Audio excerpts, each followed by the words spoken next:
Shalom Aleichem, bonjour.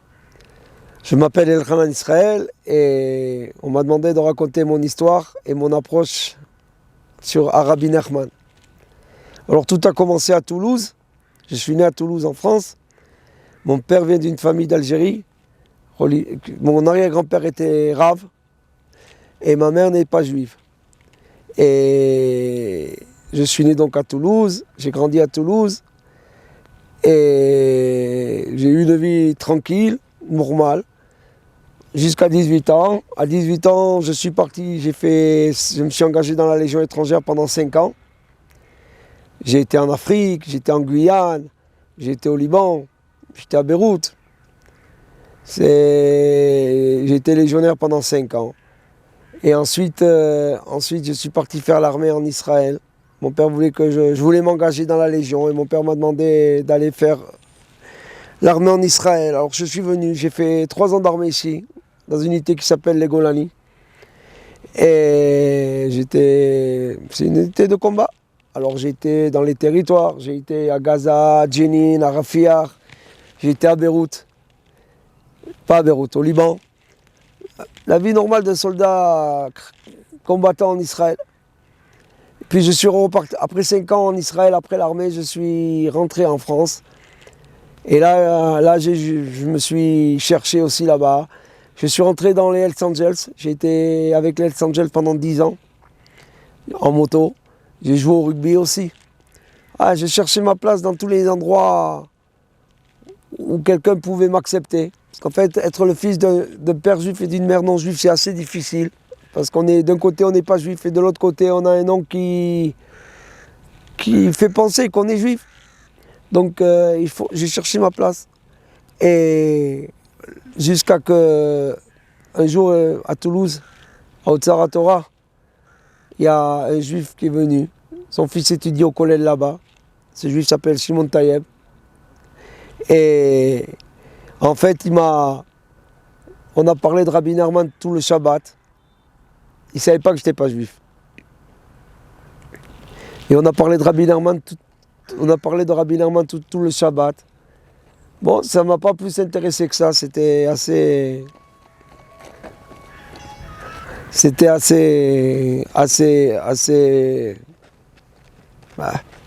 flou pour moi. C'était pas quelque chose qui m'accrochait plus que ça. Et à la fin du Shabbat, il m'a donné un talit qu'il avait avec marqué Nanar dessus, le nom du tzaddik, Nachman Yehuman. Je l'avais trouvé assez sympa. Et donc il m'a donné son talit à condition que j'aille à Ouman. Alors j'ai été à Ouman, il m'a payé un billet pour Ouman à Purim. Pour Purim. Et bon, je suis arrivé là-bas, j'ai rencontré des copains. On a fait le tour des Kever Tzadikim, on était chez le Baal Shem Tov, chez le Baal Hatanya, chez Rabbi Levi Yitzhak, Rabbi Nathan. Disons que c'était assez ennuyeux pour parler la vérité, c'était assez ennuyeux et ça ne me parlait pas plus que ça. D'abord, je ne sais pas qui ils étaient plus ou moins, je savais, mais je ne savais pas qui ils étaient. Puis deuxièmement, c'était pas mon approche à moi, quoi. Et on est arrivé, après quelques jours, après une journée ou deux, on est arrivé à Ouman. Et là, j'ai eu le déclic. Là, je suis rentré au Tzioun de Rabbeinu. Et il n'y avait personne. Et arrivé à 2 mètres du Tzioun, je me suis arrêté. Impossible d'avancer. J'avais l'impression que quelqu'un me tenait par le col de ma veste et m'empêchait d'approcher. Et en fait, là, je me suis mis à pleurer. À pleurer. Même quand mon père est niftar, zéro dans les bras, quand mon père est décédé, j'ai pas pleuré autant. Je suis pas quelqu'un qui pleure facilement, en fait. Et après que j'ai pleuré, je suis sorti. Et j'ai dit aux gens qui étaient avec moi, je leur ai dit que je ne voulais pas me rapprocher d'ici, que c'était pas normal, qu'ils avaient dû me mettre quelque chose dans le verre, qu'il n'y avait aucune raison que je pleure devant un tombeau. J'ai passé une semaine là-bas sans rentrer chez Rabbi Nachman. Et le dernier jour, quand on a dû rentrer en France, Alors les amis m'ont dit on doit dire au revoir. Il y a une halakha, il y a une loi qui dit qu'on doit dire au revoir au Rav. Alors ils m'ont dit on va demander l'autorisation de partir. Bon, au début j'ai pas trop voulu, je trouvais pas ça. Mais bon, ils ont réussi à m'influencer. Je suis reparti chez Rabbi Nachman au Québec, au Tsioun là-bas. Et encore une fois je suis rentré. Et quand je suis rentré, encore une fois impossible d'approcher. Je me suis mis à pleurer, impossible, à une distance d'1 ou 2 mètres. J'ai pleuré peut-être 5-10 minutes. Et au bout de 5-10 minutes, j'ai senti que quelque chose se libérait en moi. J'ai senti qu'on me lâchait et je suis arrivé chez Rabbi Nachman, sur le Tsioun. Et là, je lui ai dit, Rabbi Nachman, je viens te voir, je ne sais pas qui tu es. Je ne sais pas qui tu es vraiment. Je ne suis même pas juif. Mais une chose est sûre, que si un jour je suis juif et que je fais tchouva, que je reviens dans la derrière, dans le chemin, alors je te promets que je finirai ma vie comme Rassid Breslev à Jérusalem, à Mea Shearim. Et je suis parti. Et ça a beaucoup travaillé, tout le chemin retour. Et arrivé à Toulouse, je suis allé voir mon père. Je lui ai dit, papa, voilà, je veux me convertir. Mon père a eu, je crois, le choc de sa vie. Il n'a pas très bien compris pourquoi et comment. Il m'a expliqué que si je le faisais, que c'était bien pour moi, mais que ça allait être difficile, que peut-être je réfléchisse, parce que là, j'avais pas de... Bon, j'étais pas quelqu'un de très, très, très... J'étais quelqu'un qui cherchait les aventures. Et il m'a dit, c'est un peu compliqué. Et donc j'ai dit d'accord, je suis allé voir le Rav de Toulouse. Et je lui ai dit, monsieur le rabbin, voilà, je veux me convertir. Il a été plus surpris que mon père parce que tout le monde connaissait ma famille et tout le monde me connaissait. Et c'était pas la chose qu'ils avaient prévue, quoi. Tout le monde, c'était pas quelque chose que... D'abord, beaucoup de gens ne savaient pas que je n'étais pas juif. Et deuxièmement, me connaissant, c'était pas quelque chose qu'ils avaient envisagé. Bon, il m'a demandé pourquoi. Alors je lui ai expliqué que je revenais d'Ouman et que ça y est, j'avais trouvé la voie, que j'étais rentré à la maison. Et donc au bout de 6 ans, j'ai mis 6 ans pour me convertir. Il y a eu des hauts, il y a eu des bas. Et bon, Hachem sait que maintenant je suis dans le Brit Israël. Je suis dans l'Alliance. Et bon, Hachem, je suis marié en Israël. Et j'habite à Jérusalem. Et je suis Breslever Rassid. Hachem a fait que des cadeaux, que du recette avec moi. Et toute mon histoire a pour but de vous dire que Rabbi Nachman, c'est quelque chose de très spécial. Rabbi Nachman, c'est quelque chose de très spécial. C'est d'abord un tzaddik émet, c'est un Talmid Chacham, ça c'est, il n'y a pas de discussion sur ça, mais il fait quelque chose de plus fort que ça, Rabbi Nachman. Rabbi Nachman, il donne à des gens comme moi, qui cherchent leur place, qui cherchent. Alors chacun cherche sa voie, chacun cherche Hachem dans tout ce qui est possible. Un, ça va être la violence, l'autre, ça va être l'alcool, l'autre, ça va être la drogue, l'autre, ça va être, je ne sais pas, chacun, l'argent, travailler, chacun avec sa recherche et ses tavotes, avec ce qui l'attire.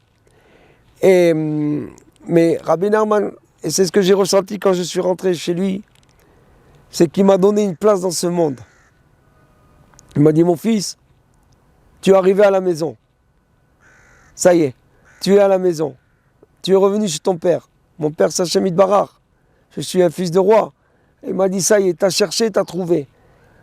En gros, en 2 mots, il a sonné la fin de la récréation. Il m'a dit, ça y est, t'as cherché, t'as trouvé, t'as profité, t'as fait ça, maintenant ça y est. Maintenant tu as commencé à travailler. Et Rabbeinu, avec Rabbeinu, il nous oblige, il nous donne les ustensiles pour travailler sur nos défauts, pour travailler sur nos penchants. Rabbeinu, il vient, il nous dit, tu peux te mettre à quai, tu peux te réparer. Dans ce monde-là, il n'y a pas de quelque chose qui ne peut pas. Il faut travailler. Et moi, je vais te donner le plan. C'est-à-dire que Rabbeinu, il nous donne comment faire pour sortir de ce monde Metoukan. Rabbeinu nous apprend à ne pas avoir peur de la mort. Et en n'ayant pas peur de la mort, il nous donne le chemin pour avoir une meilleure vie. C'est-à-dire qu'il nous dit, vous allez travailler sur vous-même, vous allez sortir de ce monde. Car Rabbeinu nous dit, je vous sortirai par les péotes de l'enfer.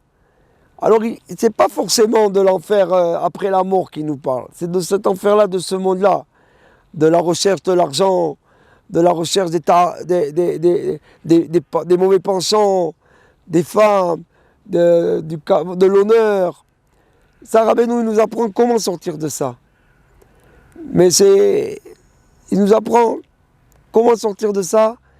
Et Breslev, c'est une racidoute où il faut travailler, où l'on travaille. Mais on travaille dans un but. On travaille et ce but-là, ce travail-là, il est payant. On arrivera après 120 ans.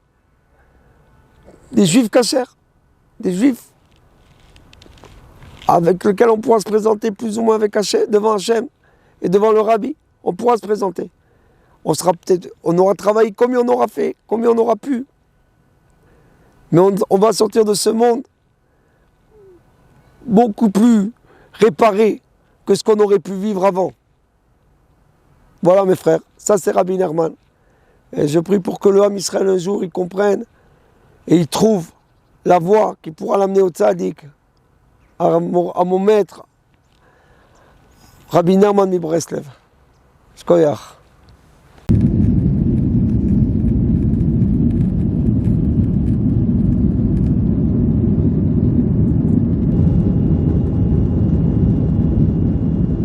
מקום בלב, ערוץ שידורים מקוון. מקום בלב, תוכן יהודי אמיתי. מקום בלב, התחברו לחיים. מקום בלב, לקבל את האור.